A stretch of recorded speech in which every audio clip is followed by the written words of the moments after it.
Baby girl, you're so damn fine, though. Wanna know if I can hit it from behind, though. I'm sipping on you like some fine wine, though. When it's over, I press rewind, though. Talking bands, I got it. Benjamins in my pocket. I traded my truth for some robbers. And he's playing ball now that he's gonna rob me. Yeah, I got the Glock in my pocket. 17 shots, no 38. Yeah, I got the Glock in my pocket. 17 shots, no 38. She's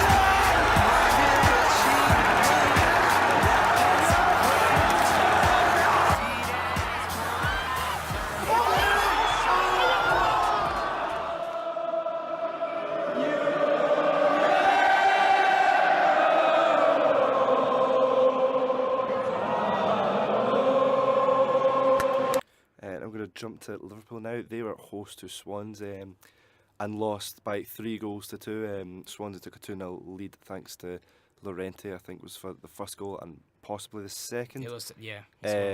Liverpool brought it back to a 2-2 score, but moments later Swansea went on to get the winner. And Jurgen Klopp as well, he was asked about the match in the league, and tonight they do face Southampton in the cup. They had a 1-0 loss at Southampton, but if you did see the game, it could have been a lot more. And here is Jurgen Klopp when he is asked about the league and cup form. Fighting, okay, we fight for in each game. That's maybe the most important thing, and then we have to see what happens around. But of course, in cup competitions, the target is to win the competition, to win the tournament. That's how it is. In the Premier League, it's probably the same, but it's not that easy to plan or whatever. And in this case, of course, if I said it a few weeks ago, if Chelsea wins all the games, what they do pretty much, then there's no chance for any other team. So I think for us, it's still absolutely important to finish the season as good as possible, whatever it means. And saying that, do you agree with that, Bryce? Do you think that if Chelsea go on, win all these remaining games, they did win 2-0 against Hull, do you think if it is meant to be Liverpool are it's out their hands, what they can do? I mean, it's kind of more fact, really, that if Chelsea go on to win every game, yeah, there's nothing that Liverpool can do except when Liverpool play Chelsea, they can try and halt that. Saying that though, Chelsea, we've seen they're not invincible. Yeah. So that'll give teams a wee bit of a boost. But yeah, it's really hard to see anything else happening at this point. And look, saying in that quote from Jurgen Klopp, he did say that in the league you can't plan for moments in this. Maybe that's referring to the defensive issues that Matip, even though he is not on international duty, he's not available for selection. Do you think, even though he said you can't plan for these games in the league, do you think that's maybe almost as an excuse for the defensive problems? Well, to be fair, on the Matip situation, he was actually available for the Swansea game. He wasn't played. He came on right at the end as a striker to play up top of the target man, which is what he can sometimes do. We've seen that in the past. But yeah, I think it's long been a criticism of Liverpool, our defensive issues. And with Matip not in the side, it's become more apparent that Dejan Lovren and Ragnar Klavan are not a good partnership. Neither one of them looks that comfortable when they get into a tricky situation. It's like they don't trust each other, they don't trust themselves.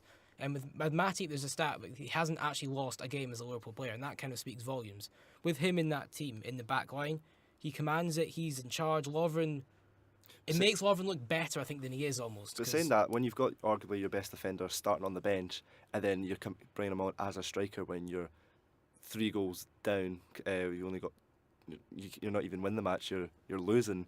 Do you think that's on Jurgen Klopp not starting him when he is fit and he's available? I think that's more down to FIFA, because they're still kind of unsure whether he was available. I think for match fitness has been an issue for him because he was injured before the whole FIFA thing kicked off. The whole issue with him not being able to play because his nation were playing the African Cup of Nations. But bringing him on at the end of the Swansea game was almost a necessity because it's like the Marouane Fellaini situation at Man United.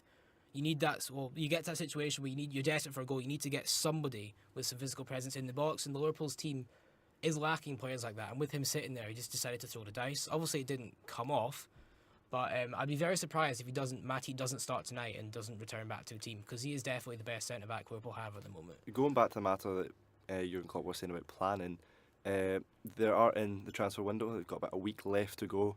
When you've got the likes of Coutinho now signing a 5-year contract, I think Luke and probably Jamie, if you are listening, and any other Liverpool fans are quite happy with that fact. But when you've got the likes of Firmino, Coutinho, Sané, and then you go to the bottom of their team, which is defence, and you've got Lovren and Clavin, it doesn't really swing well. Do you think maybe it is a risk at this time of the season, but do you think maybe a defensive player is need to sign to roll up with Matip, so you don't have one player making the other look great, you've just got two solid centre halves?